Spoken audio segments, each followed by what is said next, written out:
Until Dawn essentially takes your reactions to every teen slasher film and puts them to the test.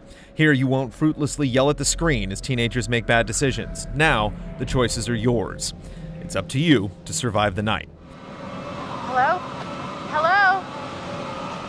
The setup involves 8 students returning to a mountain cabin a year after 2 of their friends disappeared, in hopes of reconnecting and moving on past the tragedy. The beginning is chock full of knowingly bad dialogue and sexual teasing, and many of the initial jump scares come from pranks that they play on each other. However, as everyone starts to settle in, it soon becomes clear that they aren't alone on this mountain. It was just a prank, Han. Interestingly, the game is presented in an episodic fashion, complete with recaps of what happened in previous chapters, making it easy to play for an hour or 2 at a time.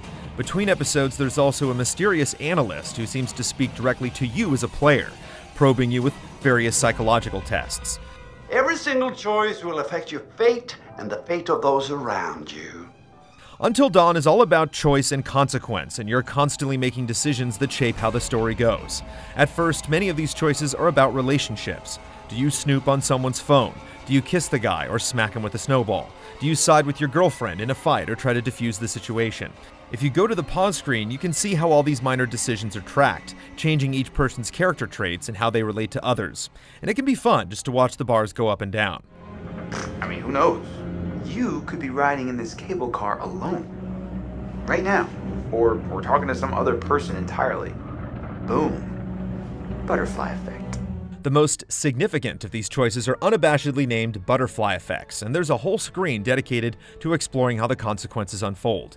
However, there's no warning how important a decision is before you make it, so you have to treat each choice with care, as they can determine whether someone gets injured, whether they have to go into the situation alone, whether they have a weapon when needed, and ultimately, whether they live or die. We'll save it for the couch, right? Okay, let me see what I can do with this old hot water machine.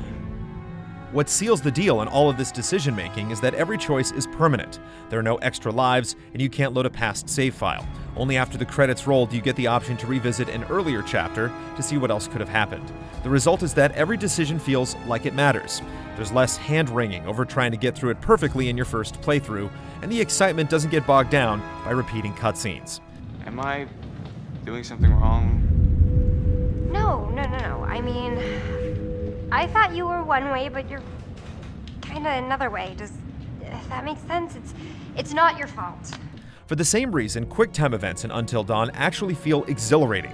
Since most QTEs don't give you a second chance, you have to be ready for anything. If something goes wrong, you just have to live with it and move on. Aside from button prompts, some moments test your nerves as you have to hold the controller perfectly still. There are also times when you'll have to quickly aim and shoot, but unfortunately, there's no option to invert the controls. So if that's your preferred way to aim, the extra moment of awkwardness may cause you to miss some shots. God damn it! Perhaps the most interesting QTE mechanic is that sometimes the very best option is to do nothing at all, forcing you to think rather than just react. If it looks like hitting that on-screen prompt will only provoke the situation, then just let the moment pass. Until Dawn is not just dialogue choices and QuickTime events, though, as you do spend a fair amount of time wandering, letting the fears settle in. Even choosing a path can make a difference, as the level design isn't always completely straightforward, and you may trigger events that prevent you from going back. Thoroughly exploring your surroundings will bring you across clues and mementos to better understand what's going on, and there are mysterious totems that can give you a glimpse of a future that may or may not come to pass. Until Dawn also connects you a little closer to its world through tactile physical interactions as you grab items to examine them, try to light a fire, or start a boiler.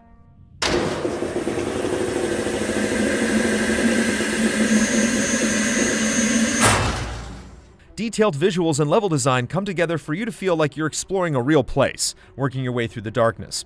Characters bear a strong likeness to the actors they're based on, and exhibit expressive facial animation, although at times it can look a little off. And while it's never severe, visual performance can be rather choppy. Audio is the key in any type of horror game, and it's a driving force in Until Dawn, surrounding you with all kinds of unidentified screeches and bumps in the night. Having Jason Graves as the composer is a perfect match, as the score fills the air with dread and eerie percussion.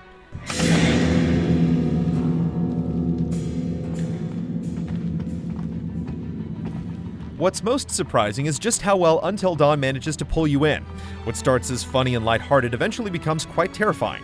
At the beginning, you're just shaking your head at the ridiculous things these guys say, ready for a self-centered character to get horribly maimed. What did you do?